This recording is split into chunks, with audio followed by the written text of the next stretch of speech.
She asked for a Chinese funeral. Old ladies get some funny ideas. But that's wackier than most.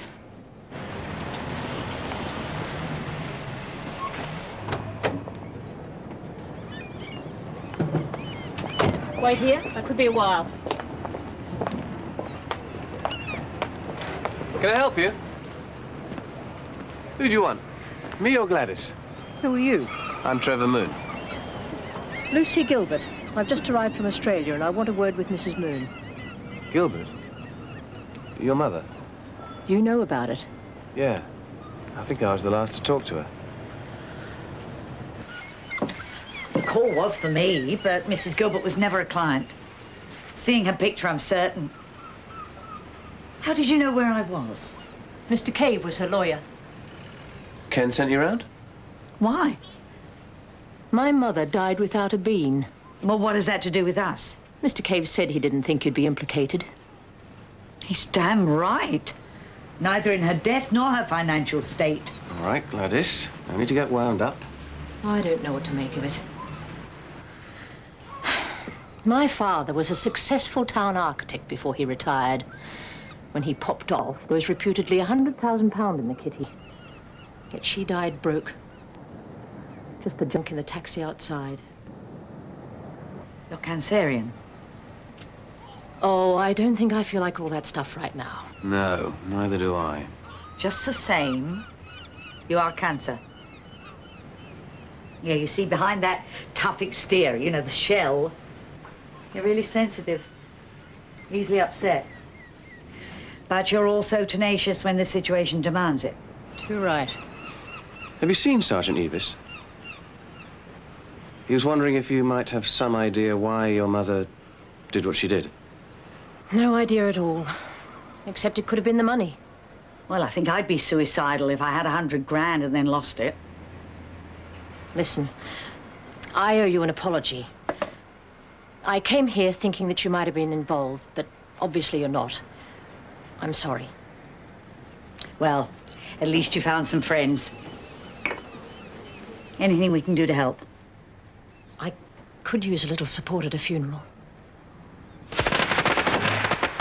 我哋喺呢度懷住追憶嘅心，向瑪麗吉伯特講最後一聲嘅道別。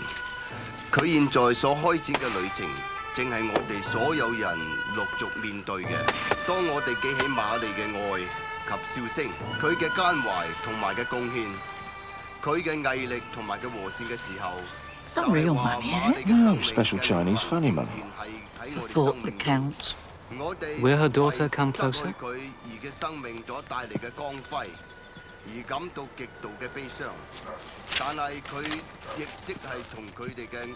I was delighted to organize a funeral. Thanks, Dr. Shan. We are touched.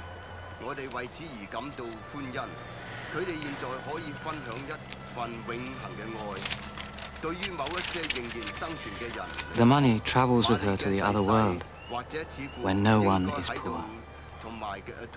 If I didn't know he was a registered doctor, I'd say he was a quack. Oh, no, he's the real thing, all right. Thriving practice. NHS and private. I think he also dabbles in your line of business. So that's how I've heard of him. I'll send you a check for your expenses. No, please. Send the money to charity. I insist. As you wish. Thanks again. A sad event, though we Chinese regard it as a happy one. I feel sure she would have been pleased. This is my friend, Mrs. Moon. Are you Gladys Moon, the Folkestone clairvoyant? I am. And I gather we have a mutual interest in astrology, the occult.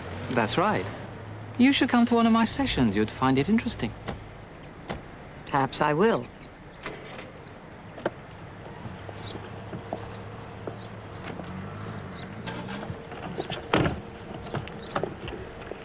The good doctor has invited me to a Chinese evening.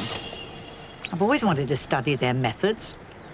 Water patterns, fortune birds, hurling hot wax. Sounds fun. Hot wax.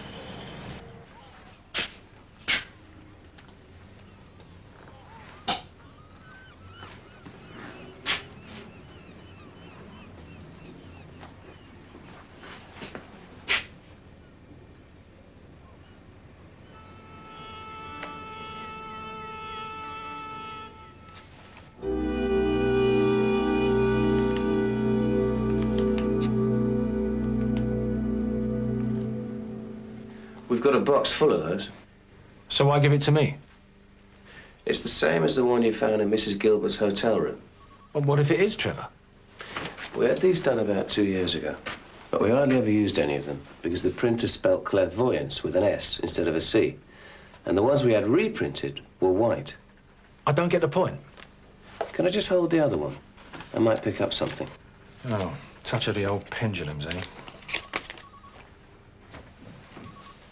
Yeah, it's from the same batch. Oh, great detective work. Sorry, divining. No luck? No vibes? Strange. I felt sure.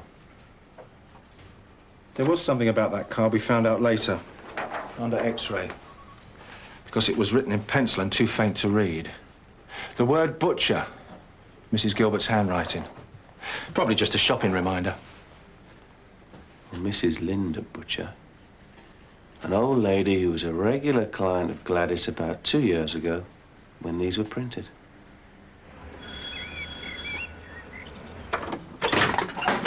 Hello. Is Mrs. Butcher in? Oh, not here, I'm afraid. Oh, this is her address. I've just checked. Oh, now I've got you. The old dear who died.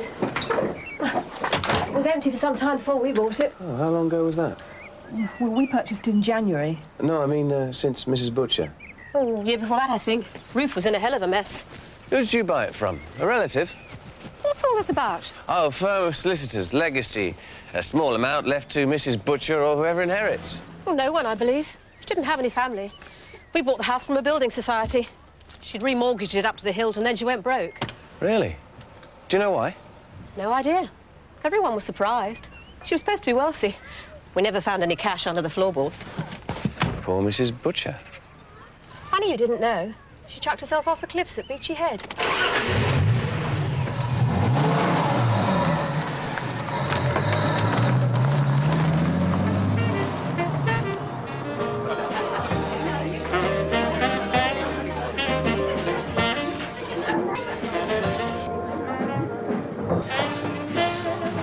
Small gin for you, Gladys, and a tonic for the sergeant. Although she never told me, was Mrs. Butcher a patient of Dr. Shan's? Yes, she was. And she no doubt doted on the good doctor and his Chinese soothsaying as your punters dote on you, Gladys. There you are, then.